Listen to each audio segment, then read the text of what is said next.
আজ ইরানে কিভাবে নির্বিচারে নারী শিশুদের ঘুমন্ত মানুষের উপরে নির্বিচারে হত্যা নির্যাতন চলছে, কিন্তু সে জায়গায় তারা নীরব। আমরা দেখেছি ইতিপূর্বে ফিলিস্তিনে কিভাবে শত শত হাজার আমাদের মা বোন শিশুদেরকে কিভাবে বিভৎসভাবে একটি শহরকে, একটি নগরকে মাটির সাথে মিশিয়ে দিয়েছে। আমরা যখন বাংলাদেশে আজকে যেভাবে দাঁড়িয়ে আছি, ঠিক যদি কল্পনা করি আজকে ফিলিস্তিনি শিশুরা, ফিলিস্তিনের মায়েরা কেউ হাহাকার করছে খাবারের জন্য, তাদের সেখানে খাবার নেই, পানি নেই, মানবতার জীবনযাপন করছে। এর জন্য যে দায়ী, সেই দায়ী হচ্ছে ইসরায়েল, অবৈধ রাষ্ট্র ইসরায়েল। এত রক্তের পরেও, এত হাঙ্গামার পরেও, এত পরেও তাদের সেই রক্ত পিপাসা মিটে নাই।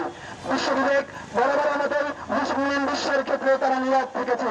আজও যখন একটি স্বাধীন স্বাধীনতা রাষ্ট্র স্বজন সিপিভিসি পাইপ বাংলাদেশের 1 নম্বর এনএসএফ সার্টিফাইড সিপিভিসি ব্র্যান্ড।